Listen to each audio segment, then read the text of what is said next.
In this video, I want to talk about my two favorite video game series to date, and how easily I transitioned from one series to another. But first, I really need to set the scene for my thought process. In late 2018, during the Christmas holiday period, I'd been feeling the itch to play a new game, but not quite sure what to play. This was off the back of amazing titles like Red Dead Redemption 2 and Smash Ultimate. The initial hype of these games had worn off since I'd finished the main stories and completed most of what was on offer. So usually I would just jump into a great RPG like Persona 5. But at this point I was on like my fourth playthrough and I was starting to feel a bit burnt out. At the time there was a Steam winter sale on and I thought I'd have a look at the top rated titles. Under JRPGs, a title stuck out to me which was called The Legend of Heroes: Trails of Cold Steel. Naturally I thought, this is probably going to be one of those RPGs with over-complex mechanics for no reason, and probably won't be my style. Regardless, I loaded up the Steam page and saw that it was extremely highly reviewed, and the turn-based gameplay looked fairly decent. At 50% off, what could I lose? After downloading the game, I jumped in to see what the fuss was about. The game opens up with the main title and two characters looking out the window of a train, while the main menu theme plays. Little did I know how epic of a journey I was about to begin. To give a bit of background, the Legend of Heroes Trails games are an overarching series that branches off into multiple stories in the same universe around the same time. The Trails of Cold Steel is actually the sixth entry in this series, the beginning of the third chapter per se, as the Sky Trilogy and the Crossbell Duology came before it. The first two games of the Cold Steel arc stand on their own, so you don't really require any background knowledge, but you will pick up on a few references if you've played the previous games, but otherwise it's a great entry point. The best thing about JRPGs is that you don't know how one's going to start. They could start you off in a nice and easy little village, or they could just throw you off in the deep end. Cold Steel decides the latter. The game opens up in the middle of a war scene while a group of characters are heading towards a fortress. They begin to comment on how terrible the current events are and how they're going to stop it, their main concern being the railway cannons.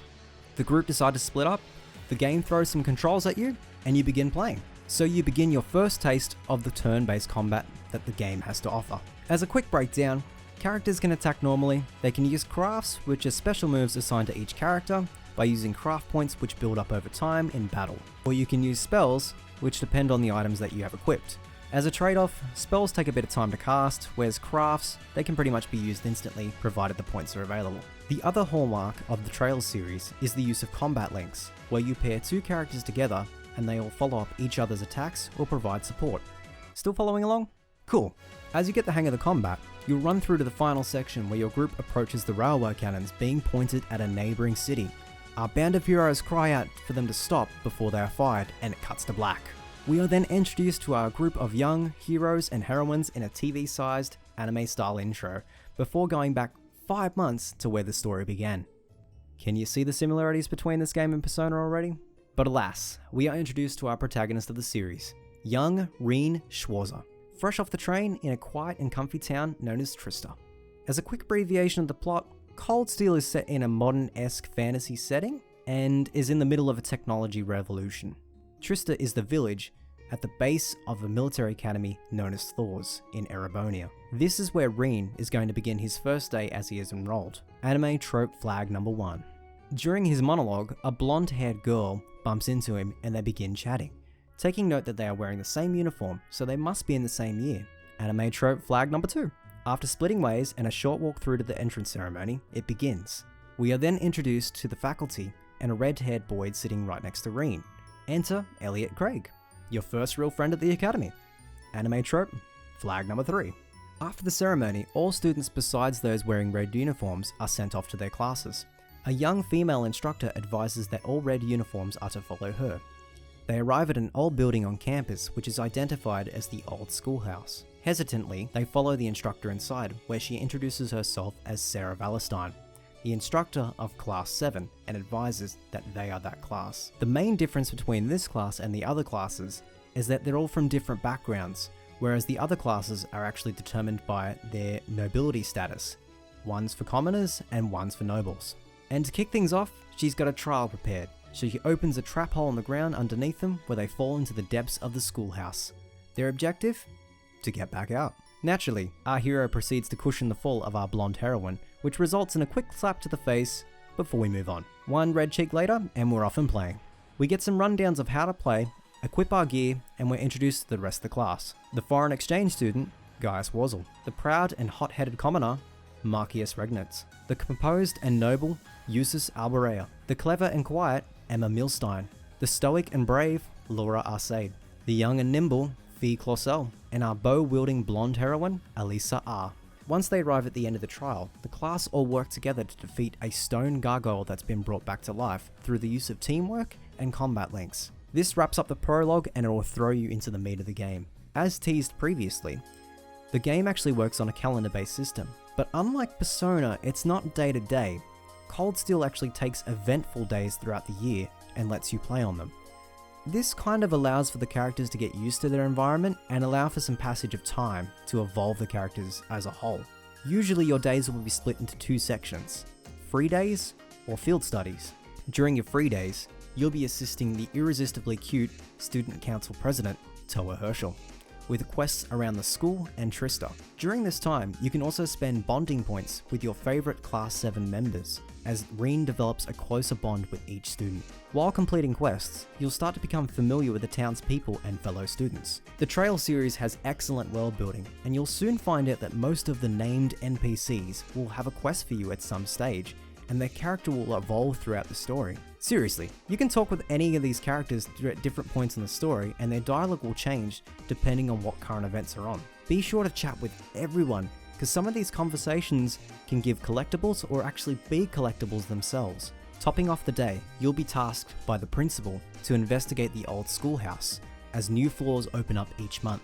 This is the closest the game will feel to Persona 5, which made it quite easy for me to get immersed in the world without it feeling like a Persona clone. The other side of the coin are the field study days. This is where you've been tasked with some of your classmates to visit places and towns across the continent while completing tasks set by the school. This time is used to highlight certain areas of Erebonia and focus on a few of your classmates at a time, allowing them to have some of the spotlight. The field study usually takes place over a few days, which allows you to explore and solve problems in the area while fighting and grinding levels. And that's pretty much a basic summary of how the game operates. But that's not what makes the story great. Falcom writes and world builds a phenomenal story that takes the previously stated anime tropes and throws them on their head. At first you might not think this is the case, but due to the attention to detail with the NPCs, quests, and main cast, the game invites you to explore every nook and cranny. The overarching story is a great example of how Cold Steel is not summarized into just one game. I would classify Cold Steel 1 as Part 1 of Act 1, while Cold Steel 2 is Part 2 of Act 1. These games can stand on their own, but they feel complete as a package. Trust me, as soon as you finish Cold Steel 1, you'll be buying the second game straight away and playing it. Without delving too much into spoilers, Cold Steel 3 and 4 definitely reward the player for riding the roller coaster. I firmly believe that Trails of Cold Steel needs to be played and experienced firsthand to fully grasp how amazing the storytelling and world building is. The hundreds of hours you pour into this series will not be wasted. You'll grow to love the world and the characters that live there, with the added bonus of the stellar voice cast. The last main series that I was hyped for was Persona 5, but easily, after completing Cold Steel 1 and 2, I eagerly awaited the release of Cold Steel 3 on Steam, just as much as I did for Persona.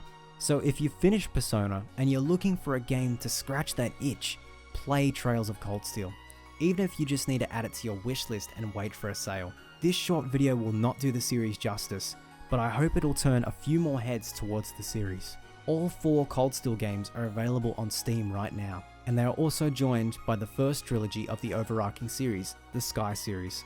Furthermore, it's also been announced that the Crossbell duology will be coming to Steam later this year, followed by Trails and Riviere, which is actually the game that culminates all of these series into one, and finishes the overarching story. It was Dwayne here from DewyHQ. Play Trails of Cold Steel, and thanks for watching.